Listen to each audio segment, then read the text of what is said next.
Next speaker is Graeme Barden, who is the acting First Assistant Secretary of Research Data and of the Research Data and Evaluation Division of the Australian Department of Health.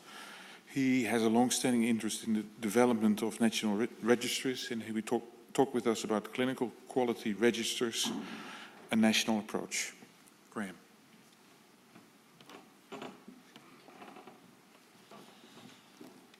Well, we're in the home stretch, people. Final session of the day. Thanks, ACTA, for the opportunity to come and speak with you all today about a new bit of work that's starting up in the department, which I'll speak to you about today. I'd just like to begin by adding my own acknowledgement of the traditional owners of the land on which we are meeting today, and acknowledge any Aboriginal and Torres Strait Islander people who may be here with us. I'm going to try and recover a little bit of time in preference for the debate and the panel session that's going to follow these speeches. Within my division, I've recently established a clinical quality registry policy team, and I've asked them to look at emerging CQR, I hope you don't mind the acronym, but I'm a public servant, emerging CQR issues, and oversee a national approach for the arrangements of CQRs.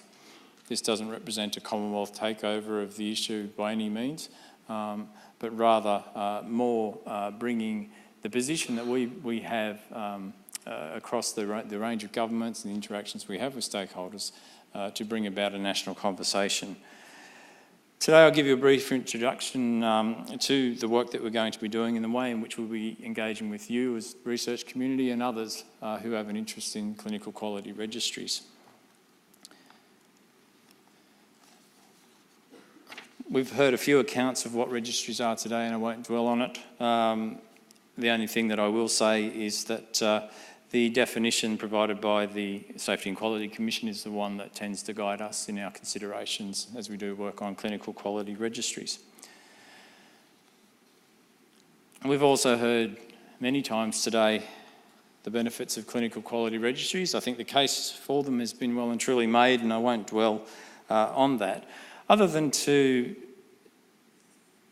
be clear that from the Commonwealth's perspective, the dot-pointed benefits there are of critical importance, all of them equally, but we are particularly interested to ensure that we fully harness the power of clinical quality registries to achieve a more affordable and sustainable health system, and importantly one that delivers for citizens, and whether they're patients or not.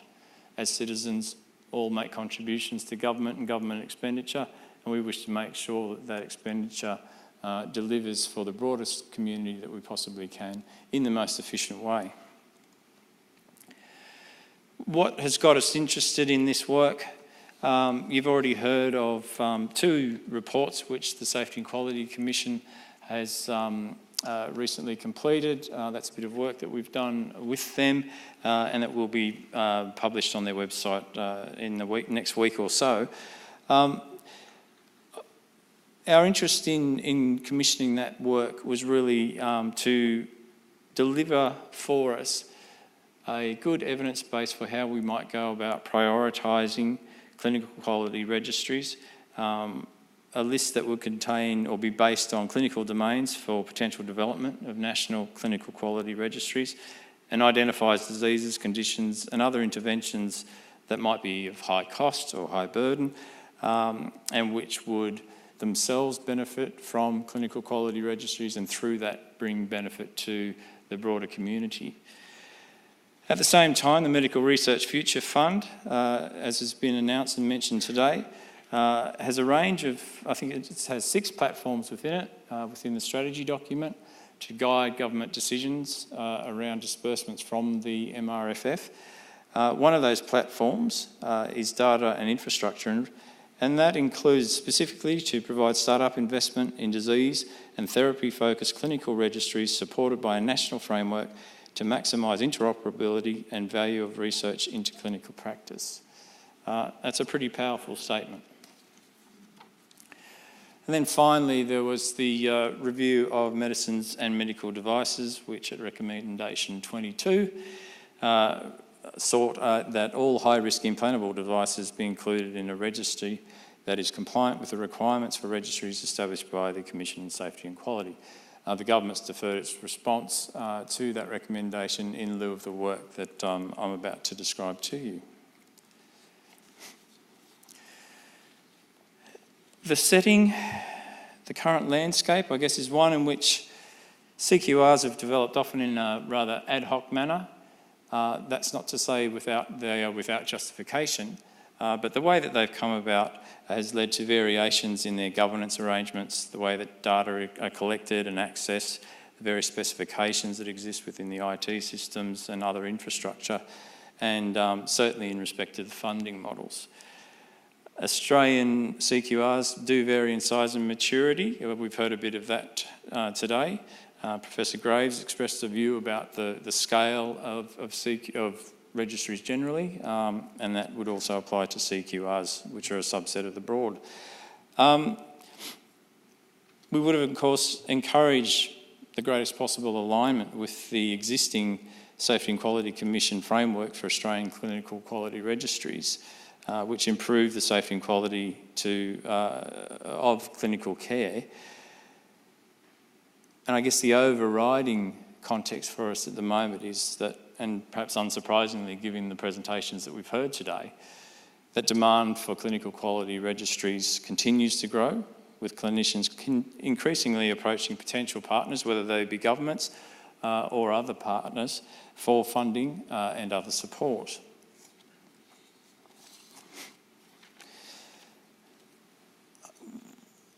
With a view to the future, we in the department suggest that a coordinated and collaborative approach to clinical quality registry policy, with that we can realise a greater consistency and increased functionality whilst reducing inefficiencies and duplication. And we also suggest that with sufficient, sustainable funding is needed to achieve full data coverage and provide meaningful data on patient outcomes and opportunities for improved clinical practice, things that we've heard about a few times today. So the Commonwealth Minister for Health, Susan Lee, has gained the agreement of state and territory health ministers to develop a national clinical quality registry policy and funding framework. This national approach will aim to ensure that CQRs are prioritised, quality controlled, and have sufficient and sustainable funding to maximise their considerable potential. As I've said earlier, the Commonwealth has been working with the Commission to examine on how best to prioritise clinical domains for CQRs, as well as to quantify the economic merits of CQRs. These two reports, which will be on the website shortly, really will be a fundamental information base for the policy work that's about to proceed. To take advantage of the work that's been done before us, we will continue our work with the Commission, with states and territories, and with the broadest range of stakeholders that there are attached to clinical quality registries. As we do this work, we'll be exploring the differing governance structures and deliverables, as well as issues such as data ownership, reporting capabilities, and issues to do with data security, the access to release of identifiable information in particular is something that has been in the media and discussed within the professional group of late. We'd also take the opportunity to examine more timely ethics approvals processes and patient privacy to reduce red tape as much as is practical, but it must be safe. And with the expansion of digital health capability in Australia, including the My Health record system, future clinical quality registries should be able to seamlessly feed data to and from digital health services for a holistic, whole-of-system approach to increasing quality of healthcare. That might be a longer-term aspiration, given some of the comments that we've heard today, but I think it's one that we should have at the front of our minds as we design whatever national approach that we come to collectively. So we are keen to collaborate and gain perspectives of the clinical quality registry stakeholders, such as yourselves, to ensure that the national policy and funding framework maximises potential benefits of clinical quality registries. We will hold consultations over the coming months with governments, clinicians, researchers, registry practitioners, professional organisations, industry, the list goes on. And we'll be seeking input on policy and funding options that enable a robust national CQR policy. And I've lost a piece of paper. Here it is. When we come out to you for these consultations, we'll be very specific in the types of things that we ask you. We'll be asking you your experience. We'll be asking you what you think that the system needs to have into the future. We'll be asking things like, what should the funding mix be? Governments, clinicians, patients, industry, philanthropy, charitable donations. That mix is out there at the moment, but it's uncoordinated and it's ad hoc. And then whatever the source of funding, how do we ensure that we have sustained funding for the longevity of the data sets that we procure? We'll be asking whether registries should be sharing infrastructure, have common standards, perhaps with as clinically relevant.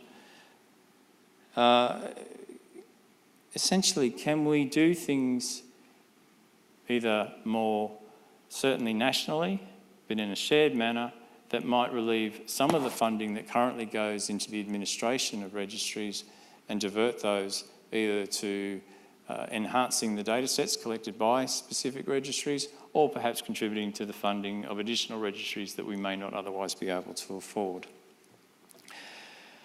But there's no blank cheque here. You may recall Mark Cormack, my boss's presentation earlier in the day. Fiscal sustainability is quite a challenge for the health system.